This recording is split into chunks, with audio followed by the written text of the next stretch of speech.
an entertainment industry for a lot of people, but for me, it's life. It's all I know. It's what I love. It's what I enjoy, and it encompasses a lot of people who are very passionate about art and creating art and film. And yeah, back then we had our attention, and what we focused on and what we prioritized was different from what we prioritize now. And as much as we tried to work, I mean, give or take, we worked with what we had, what was dealt us, you know, and we did the best with what we had available to us. But now there's a greater focus in improving in the quality in the kind of films that we do, because we're kind of, the attention has kind of shifted to cinema. And so there's a different kind of quality that cinema attracts, especially if you are trying to fight issues like piracy. So you want to kind of focus on where the money is coming from, where you want to get the money back, how do you reach a bigger audience, and really the only way you can do that is through cinema. And how do you get to cinema? How do you get, like when your movie comes on a bigger screen, hopefully you don't lose the quality of your film. So in order not to do that, you have to improve on the quality you actually shoot on. So I think it's the mindset that has changed. That's the difference between old Nollywood and new Nollywood. It's the same people. We have new people, we have new talents, we have new creatives coming in, which is an amazing thing. And I think I'm very proud that people are paying attention to the industry and actually want to be a part of an industry that, you know, back in the day they would not have been proud of. And I think old Nollywood, however you view it, has done a lot to actually attract people to want to be a part of it in this new era. So I really think it's just the nuances and the aesthetics that has changed. Well, I mean, my mindset was completely different from when I started at 8. If I knew things were going to happen the way they're happening now, I probably wouldn't have started at 8. Because I was in Ripples, which was a mainstream soap opera that was really famous and very successful at the time. And it was just, I thought, you know, acting was a matter of going on screen and doing something you enjoy doing or something you feel you can do very easily.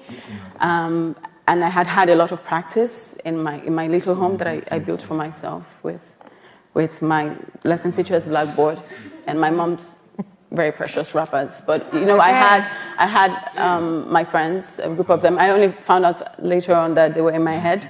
But it was that's good to act with, maybe. Yeah, but I had a lot of practice. So watching people on TV, and I saw actors that I admired, and I thought, oh, this is so amazing. And then you're talking after them, and you're mimicking them, and you think you can do this, and then you go on set, and you're thinking, okay. So I remember my first day on set when I was 8, and I had gotten the part after the audition.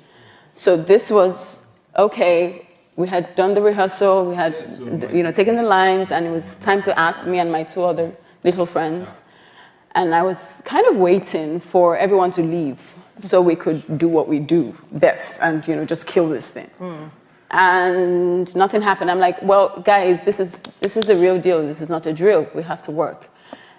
The director, Zebedru, at the time, I remember he was like, we're not going anywhere. So it kind of occurred to me that I'd been practicing wrong, and I was supposed to have an audience. This bunch of people behind the camera. So I think I froze. Oh. So I've frozen in front of the camera because people are behind it. It takes a while to get out of that. And I started off a shy actor. Okay. But you were 8. It's okay. You're allowed to be shy. Trust me. And then I was 19, and it didn't change. Okay. So, but then what has happened is that I get comfortable the minute I get into a role. And it doesn't matter what kind of lens is in front of me, because I can't see it.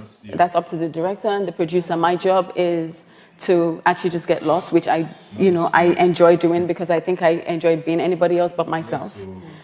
And that comes to me, really naturally, because I feel at home. And I work with people who, especially directors, who are willing to be patient with you And that was what I had back then. That's kind of different because I took a lot of directions. And I love to take orders. Don't take that wrongly. But I love to take orders from directors who, you know, I like to be told what to do because I feel in that way I create a diversity, I create a difference. There's like if I take an idea from your head, it's different from an idea from his head, which will make me a better actor because I'm going to come out portraying two completely different characters because I'm pretty much bringing out ideas from two different people's heads. So I think that's the difference. Now, what's happening now is that people expect you to know everything because they think, oh, you have enough experience. You just act. What are you doing? Have you read the lines? Just act. But I still like being told what to do, you know? And I'm kind of in that position where I still want to be 8 years old again and just let loose. So I'm kind of hoping that things get bigger